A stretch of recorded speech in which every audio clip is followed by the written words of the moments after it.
Hello everyone, let's practice IELTS listening module. Let's start with section 1. I will read each question aloud, then explain how to get the answer from the audio. Good morning, Riverside Sports Center. How can I help you? Hello. I'd like some information about swimming lessons. Certainly. Could I take your name, please? Yes, it's Peter Lawson. Thank you, Mr. Lawson. Are the lessons for you or someone else? For my son, actually. He's 14 years old. All right. And could I have your contact number, please? Sure. It's 0798-2146537. Thank you. We have classes for both adults and teenagers. For adults, the sessions are on Tuesday and Thursday evenings, but since your son is 14, he'll be in the teen group. I see. Where do the classes take place? In the training pool, as the water is a bit shallower. Great. Does he need to bring anything special? Yes, a swimming cap and goggles are required. How long is each session? Each one lasts 45 minutes. And how many students are there in a class? No more than 10, so everyone gets enough attention. Perfect. How do I pay? The reception desk handles all payments. You can pay monthly. Thanks for your help. Questions 1 to 4. Complete the form below. Write one word and or a number for each answer. Question 1. Name. Listen for where the receptionist asks the man for his name and he responds clearly, Peter Lawson. So the answer here is Peter Lawson. The next question, type of enquiry. The man says, I do like some information about swimming lessons. This tells us the type of enquiry. And the next question, 3, age of participant. The man says, for my son, actually, he's 14 years old. So the answer here is 14. The next question, 4, contact number. The man gives his phone number. It's 07982 146537. And the next questions, 5 to 7, choose the correct letter A, B or C.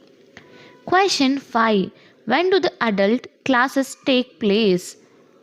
So, the receptionist says for adults the sessions are on Tuesday and Thursday evening. So the correct answer is option A. And the next question 6. Where are the classes held?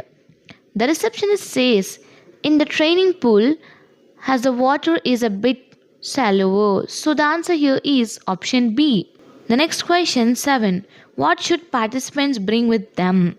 Receptionist says a swimming cap and goggles are required. So the answer is option B. Next questions 8 to 10. Complete the sentence below. Write no more than 2 words for each answer. Question 8. Each class lasts for dash minutes. Here the receptionist mentions each one lasts for 45 minutes. So the answer here is 45. The next question 9. There are a maximum of dash people in each class. Receptionist, no more than 10. So the answer here is 10. Next question. The monthly fee must be paid at the dash. Here the receptionist mentions the reception desk handles all payments. So the answer here is reception desk. Next comes section 2, a tour. Good morning everyone, and welcome to the Greenfield Community Sports Center. My name is Julia, and I'll be giving you a short tour of our facilities before you start using the center. Let's begin just outside the main entrance where you came in. On your left, you'll see the reception desk where you can book courts, hire equipment, or ask any questions. Just opposite the reception is the membership office, where you can renew or cancel your membership. Now, as you walk past the reception, you'll notice a corridor leading straight ahead. Down this corridor, on the right-hand side, is the swimming pool. It's Olympic-sized and open daily from 6 a.m. to 10 p.m. On the opposite side of the corridor, we have the changing rooms for both men and women. Please remember that lockers are available but require a £1 coin, which is returnable. If you continue down the corridor to the end, you'll come to the main sports hall. It's a large indoor space used for badminton, basketball, and volleyball. Equipment can be borrowed at reception. Now, if you go back towards the entrance, and turn left instead of going down the corridor, you'll find our gym and fitness area. The gym has a wide range of modern machines, treadmills, rowing machines, and weights. We also have personal trainers available from 8 a.m. to 8 p.m. Next to the gym is the studio room, where we hold classes like yoga, Zumba, and aerobics. A new timetable is posted every Monday on the notice board near the entrance. Outside the main building, to the rear, you'll find the tennis courts and a football field. These must be booked in advance, especially during weekends. To access them, exit through the side door next to the cafe, follow the path for about 50 meters, and you'll see the football field straight ahead and the tennis courts to your right. Finally, for refreshments, there's a small cafe next to the entrance hall, serving healthy snacks, sandwiches, and drinks. That's all for the tour. Feel free to explore, and if you have any questions, please ask any of our staff. Again, I will read the questions, then explain. Questions 11 to 15. Choose the correct letter A, B, or C. Question 11. Where is the membership office located? Julia says just opposite the reception. So the answer here is option B. And the next question 12. What time does the swimming pool close? Julia says open daily from 6 a.m. to 10 p.m. So the answer here is option B. And the next question 13. What is required to use the lockers? Lockers required a £1 coin which is returnable. So the answer here is option C. And the next question 14. When are personal trainers available? Julia says personal trainers available from 8 a.m. to 8 p.m. So the answer here is option B. And the next one 15th question. Where can you find the yoga classes? Julia mentions next to the gym is the studio room where we hold classes like yoga. So the answer here is option B. And the next question 16 to 20. Complete the notes below. Write no more than 2 words and or a number for each answer. Question 16. Reception for booking and hiring. Julia mentions here reception desk where you can book coach or hire equipment. So the answer here is equipment. And the next question 17. Membership office is dash reception. Julia says just opposite to the reception. So the answer here is opposite. And the next question 18. Swimming pool open from 6 a.m. to dash. Julia mentions open from 6 a.m. to 10 p.m. So the answer here is 10 p.m. Next question, and the next question 19. Lockers need a dash coin. Here require a £1 coin. So the answer here is £1. And the next question 20. Personal trainers available between dash. Julia mentions from 8 a.m. to 8 p.m. So the answer here is 8 a.m. to 8 p.m. Next, section 3 is a tutorial discussion about a field trip proposal. So, Anna and Mark, I've gone through your preliminary proposal for the field trip. Could you briefly summarize it for me? Sure. We're planning a 2-day field trip for environmental science students to Blue Ridge National Park. The main aim is to study the impact of tourism on local wildlife and vegetation. We'll divide students into 3 groups. One will observe animal behavior near campsites, another will study soil and plant samples, and the last will conduct visitor interviews about eco-friendly practices. Sounds structured. What made you choose Blue Ridge rather than the Forest Hills Reserve?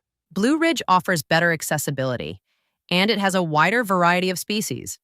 Forest Hills is quite remote, and last year's heavy rains damaged the walking trails. I see. How are you planning to travel there? We thought of hiring a minibus instead of using public transport. It's faster, and we can carry our sampling equipment safely. Good idea. What about accommodation? The Park Authority runs eco-lodges. They're affordable, and staying there aligns with our sustainability theme. Excellent. Have you considered the risks involved? Yes, we've included a section on safety measures, like wearing protective gear during field sampling and avoiding nighttime surveys. Very thorough. Now, what data collection method do you plan to use for the visitor interviews? We'll use structured questionnaires. We tested one last week on campus, and it took about 10 minutes per participant. That's efficient. Don't forget to get ethical approval before you start, and you'll need to submit your final report by April 15th, right? Yes, and we'll include both statistical analysis and photographs to support our findings. Perfect. I'd just suggest including a brief cost breakdown in your proposal. It'll strengthen your application for funding. Right, we'll add that. Thank you, Dr. Roberts. So let's see the questions. Questions 21 to 24. Choose the correct letter A, B or C. Question 21. What is the main purpose of the field trip? Anna says the main aim is to study the impact of tourism on local wildlife and vegetation. So the option B is correct. And the next question 22. Why did the students choose Blue Ridge National Park? Anna says Blue Ridge offers better accessibility and more species. So the answer here is option C. And the next question 23. What form of transport will the students use? Here the mark includes hire a minibus. So the option B is correct. And the next question 24. What did the tutor advise adding to the proposal? Here Dr. Roberts says add a brief cost breakdown. So the answer here is option B. Next questions 25 to 27. Choose three letters A to F. Which three activities are planned during the field trip? Here the students mention option A, interview visitors, option B, collect soil samples, and option D, record animal behavior. So the options are A, B and D. The next questions 28 to 30. Write one word or a number. How long will visitor interview take per person? Here the Anna says about 10 minutes per participant. So the answer here is 10 minutes. And the next question 29. When must the final report be submitted? Here the Robert says by April 15th. So the answer here is April 15th. Next question 30. What kind of accommodation will students stay in? Here the Anna says eco lodges run by Park Authority. So the answer here is eco lodges. Finally, section 4 is a lecture. Listen for definitions, type, causes and impact. Lecturer.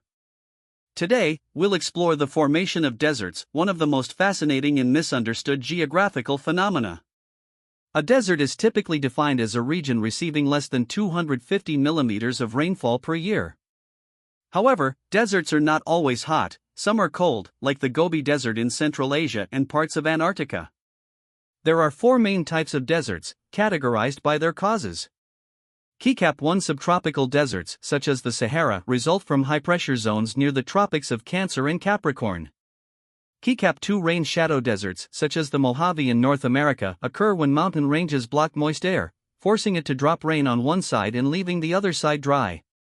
Cap 3 coastal deserts form along cold ocean currents, like the Atacama Desert in Chile, where cold air cannot hold much moisture. Cap 4 polar deserts, for instance, Antarctica, are dry because air there holds little water vapor due to extremely low temperatures. Now, let's talk about factors influencing desert formation. The most significant are global wind patterns, topography, and ocean currents. Warm air rises at the equator, moves toward the poles, and cools down. This circulation pattern is known as the Hadley cell. Where the air descends, it becomes dry and forms deserts. Human activity has also contributed to desertification, the process by which fertile land turns into desert. Major causes include deforestation, overgrazing, and poor irrigation practices. For example, overuse of groundwater in semi-arid regions of Africa has accelerated soil degradation. Desertification affects over 1 billion people globally, especially in Africa and Asia. Efforts to combat it include afforestation, controlled grazing, and sustainable farming methods. The Great Green Wall Project in Africa is a leading initiative, a belt of trees stretching across the continent to stop the spread of the Sahara. Finally, deserts are not lifeless. Many plants, such as cacti and succulents, have eta. Questions 31 to 30. Questions from 31 to 40. Complete the notes below. Write one word or a number. Question 31. Definition of a desert: less than dash of rainfall per year. Here the lecture says a desert is less than 250 millimeters. So the answer here is 250 millimeters. The next question 32. Subtropical desert example. Here the lecture mentions such as the Sahara. So the answer here is Sahara. The next question 33. Rain shadow deserts, mountain block. Here the lecture mentions mountains block moist air. So the answer here is moist air. And the next question 34. Coastal deserts along dash ocean currents. Here the lecture mentions along cold ocean currents. So the answer here is cold. And the next question 35. Polar deserts. Air holds little. Here the lecture mentions hold little moisture. So the answer here is moisture. The next question 36. Major influencing factors: global wind pattern, topography and current. Here the lecture includes the ocean currents. So the answer here is ocean. Next question 37. Circulation pattern known as the dash cell. Here in the lecture we can hear that this circulation pattern is known as the Hadley cell. So the answer here is Hadley. And the next question 38. Human activity contributing to desertification includes deforestation, overgrazing and poor dash. In the audio we have heard that deforestation, overgrazing and poor irrigation practices. So the answer here is irrigation. The next question 39. Desertification affects over 1 dash people globally. Here in the audio we have listened that affects over 1 billion people globally. So the answer here is billion. In the next question 40. Example solution. The Great Green Wall Project in. Here in the audio we have listened that the Great Green Wall Project in Africa. So the answer here is Africa.